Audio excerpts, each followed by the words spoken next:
And we're going to start this afternoon with the award of 3 prizes to 3 terrific prize winners. The Jacques Barzun Prize in Cultural History was established in 1993 by a former student of Professor Barzun's. The prize is awarded annually to an author whose book exhibits distinguished work in American or European cultural history. Michael Wood, the chair of the prize selection committee, will present this year's award.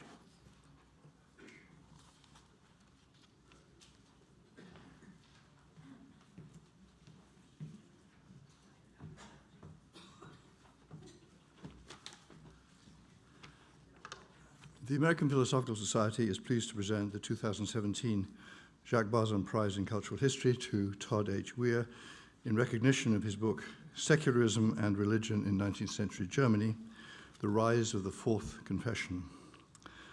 Dr. Weir's book is a subtle, extensively researched study of a complicated set of historical and philosophical questions.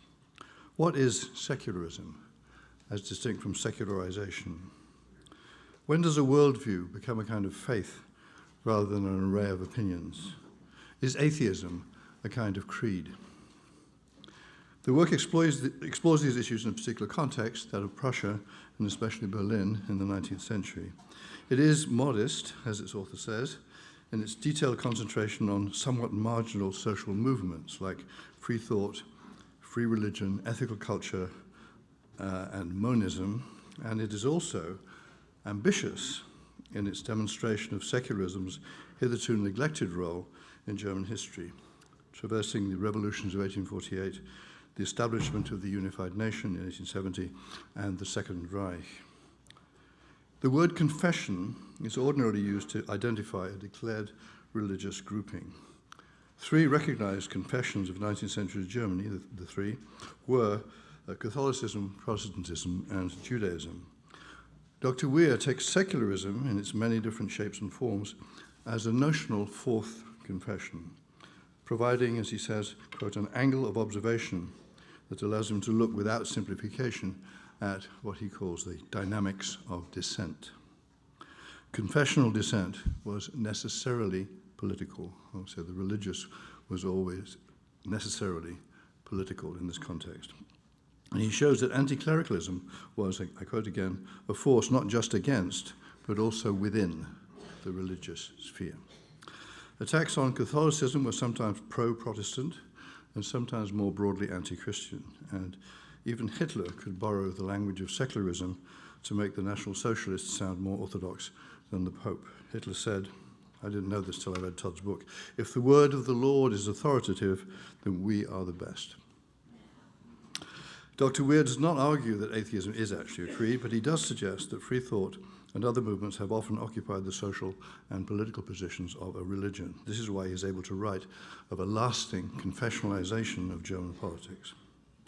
Secularism and religion in 19th century Germany makes a large contribution to our understanding of an important and difficult period of recent history.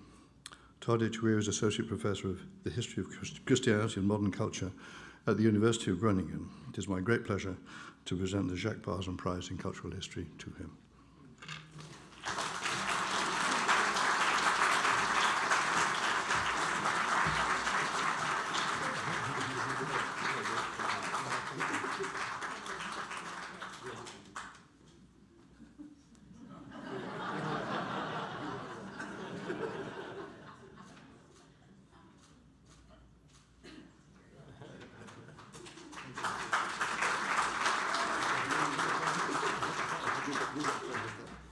Well, it's a great honor to be here, and it's a great honor to receive this recognition for my book.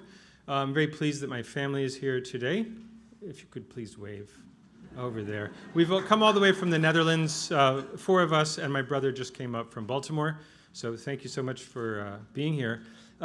It's a wonderful recognition because, you know, one spends years and years writing a book, and one has what one thinks is an original idea, a good thesis, and you just never know. But I will. I've just been speaking to the chairman of the committee, and I'm convinced that he meant it sincerely. That it did strike a chord with the committee, and therefore I take this as a validation of all of that work. So thank you very much for that recognition.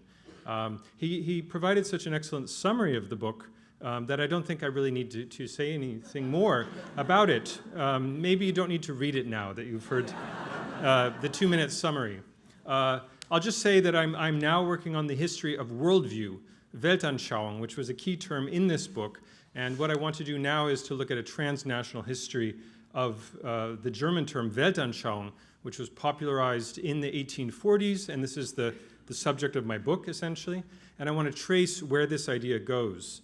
And it's a very fascinating story that travels the Atlantic. And in the process, it's a term that was used by secularists, but paradoxically, it's embraced by Christian evangelicals in Scotland, in the Netherlands, where I now live, and makes its way over to the United States, where it becomes an absolutely crucial term for understanding 20th century American evangelical thought. And today, if you look on Amazon and you type in the term worldview, you will come up with something like 1,500 titles. And of those, I'm convinced that 1,200 are written by American evangelicals. It's a very interesting development precisely for understanding, I think, also our political culture today, because people talk about the clash of worldviews in our contemporary society in the US. So hopefully this study will give us some other ways of approaching our conceptual frameworks with which we understand these debates. So thank you very much again.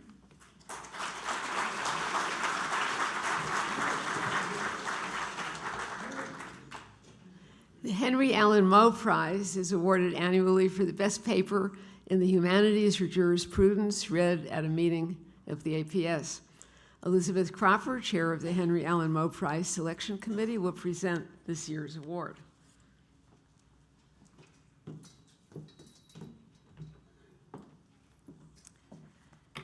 The American Philosophical Society is pleased to award the 2018 Henry Allen Moe Prize in the Humanities to Lawrence H. Tribe, in recognition of his paper presented at the Society's 2016 meeting and printed in the June 2017 proceedings, entitled Reflections on the Natural-Born Citizen Clause as Illuminated by the Cruz Candidacy. And the citation is as follows. Lawrence Tribe's compelling argument confronts the fact that the Supreme Court has never ruled on whether being a citizen at birth by grace of federal statutes is sufficient to establish natural-born citizenship.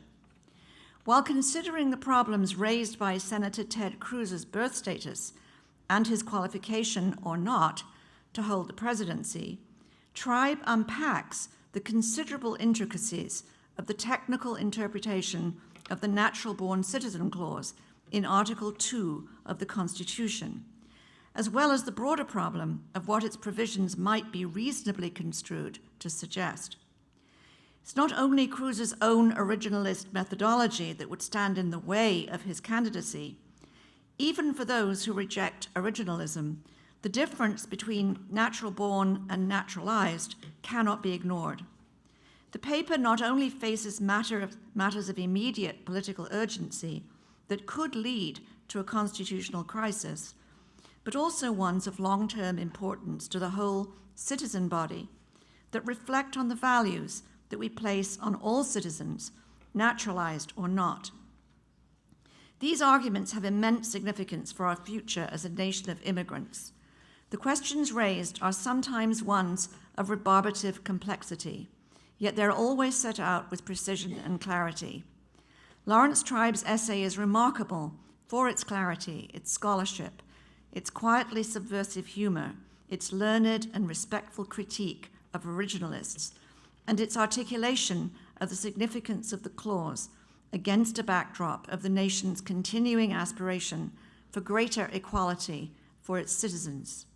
It demonstrates in an understated yet eloquent way that jurisprudence has a place among the humanities. Lawrence Tribe is the Carl M. Loeb University Professor and Professor of Constitutional Law at Harvard Law School. On behalf of the Moe Prize Committee, it's my great pleasure to present the Henry Allen Moe Prize to him.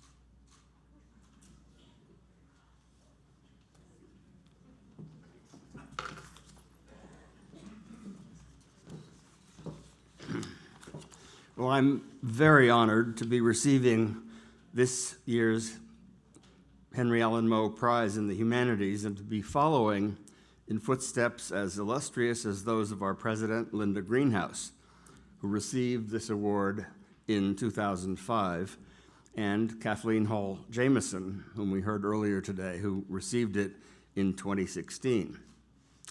The paper for which I'm receiving the prize was a somewhat strange offshoot of an inquiry whose immediate topic, the short-lived attempt by Senator Ted Cruz to wrest the Republican presidential nomination from Donald Trump's hands 2 summers ago, was really just an excuse for exploring an ill-fitting part of our Constitution, the natural-born citizen clause of Article 2. Although I argued that Senator Cruz was ineligible to serve as president under the reading of that clause, that his own mode of constitutional interpretation would mandate something of an irony, I explained why I thought that more appropriate interpretive modalities were less determinate, but could nonetheless render him eligible. Conveniently ignoring the second half of that binary proposition, then candidate Trump embarrassed me by quoting my views of Cruz's ineligibility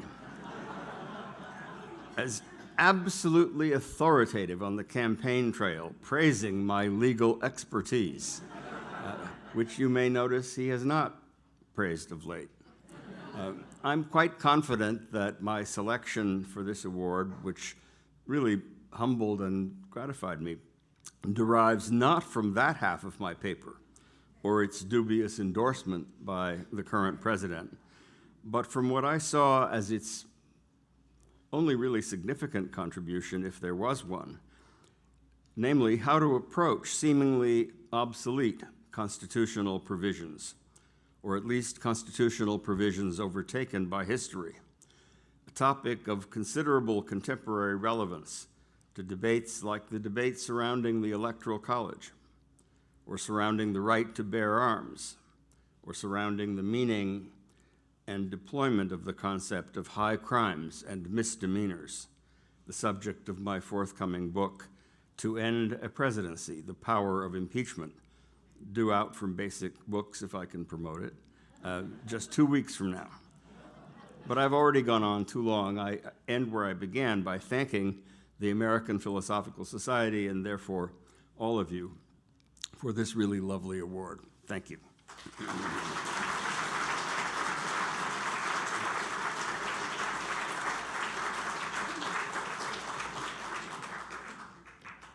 The Patrick Sufis Prize was established and funded in 2006 by Patrick Sufis, a member of the Society for 22 years until his death in 2014. The Patrick Sufis Prize honors accomplishments in 3 very different and deeply significant scholarly fields that reflect the spectacular scope of his own interests. The prize rotates each year between philosophy, psychology, and the history of science. Ruth Schwartz Cowan, chair of the selection committee, will present this year's award for an outstanding book in the history of science.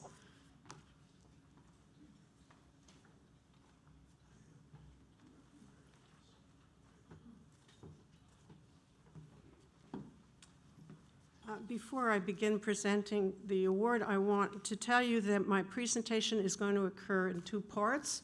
The first part, which is the formal presentation of the award and the citation for the award, and the second part, which will follow Angela's remarks. The recipient of the American Philosophical Society's 2018 Patrick Sufis Prize in the History of Science is Angela Krieger for her book, Life Atomic, A History of Radioisotopes in Science and Medicine. The book is an original and masterful contribution to the growing scholarship in how sciences are shaped by the development and deployment of new instruments. Breathtaking in scope, the book shows how, in the second half of the 20th century, radioisotopes came to suffuse and transform research in fields ranging from the experimental life sciences, such as biochemistry and molecular biology, to the observational aspects of ecology, and to both the diagnostic and the therapeutic aspects of medicine.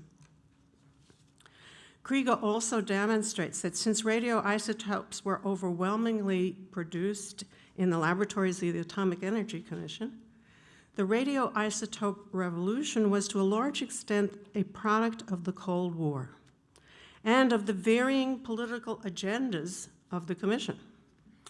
Krieger even-handedly illuminates how radioisotopes thus served at one and the same time as sword, that is, to develop the nation's nuclear arsenal, and as plowshare, that is, to expand its ability to make new scientific and clinical discoveries. The book is strikingly authoritative, drawing on a rich array of sources, among them the records of federal agencies and academic institutions, private correspondence, and published scientific papers. In all, Life Atomic is a landmark of historical scholarship. Angela Krieger is the Thomas M. Siebel Professor in the History of Science and Director of the Shelby Cullom Davis Center at Princeton University. It is a great pleasure for me to, in the name of the award committee, to present this award to Angela.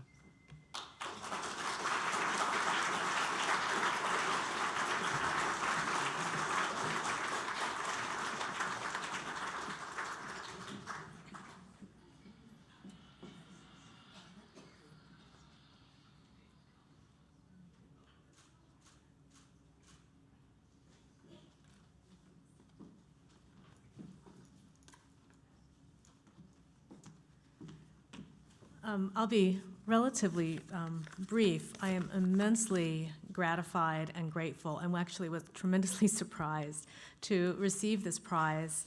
And I first want to take a cue from Ruth Schwartz Cowan and thank the American taxpayers for funding this book. I worked for a very long time. I was doing research on this book for a decade. And the National Science Foundation, the National Institutes of Health, and the National Endowment for the Humanities all gave me generous grants, which enabled me to do the work that I did. And I also want to thank Princeton University, which provided additional support for my research and time off, and in addition, a really marvelous setting and set of interlocutors and my colleagues and graduate students in the Department of History and Program in History of Science. I feel immensely lucky to be perched there.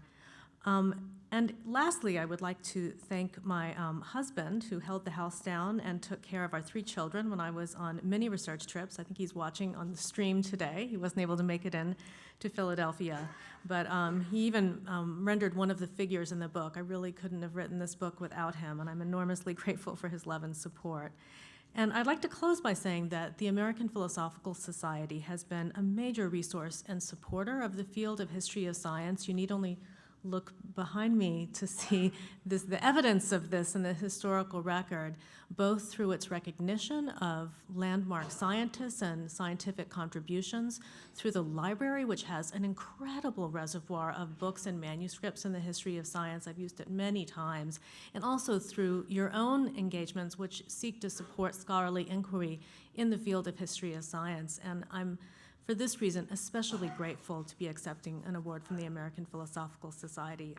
So thank you very much.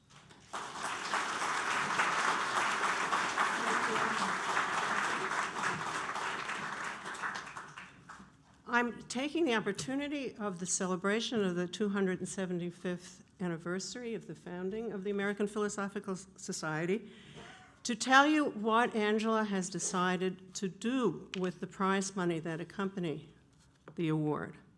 She's donating the prize money to the Consortium for the History of Science, Technology, and Medicine, which is, in fact, I'd really like to shake your hand.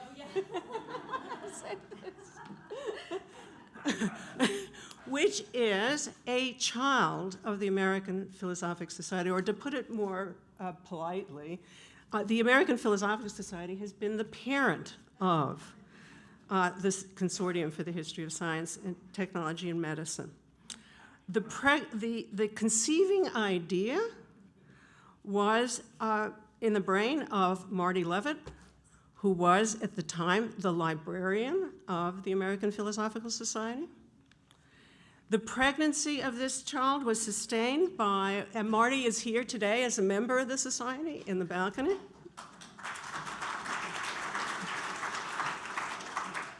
The pregnancy was sustained by numerous officers and staff of the APS. Since its birth, the baby has been housed in the APS 2 stories above where we are sitting right now. And the baby has been nurtured through its birth, through its first decade of spectacular growth, by a member of the APS, its founding director, Babak Ashrafi, who is also somewhere in this room. Babak, where are you? Thank you. Angela's donation to CHSTM, which is, as its name will tell you, a consortium of archival holding and PhD granting institutions in the history of science, technology, and medicine. Angela's donation will benefit CHSTM's, I wish there was an easier way to say that, current campaign to meet an NEH challenge grant to endow its fellowships. So thank you. From all historians of science. I meant to mention that this is one of the ways the APS has supported history of science, and I was so nervous that I forgot, but I'm really grateful to give back to the APS in this respect.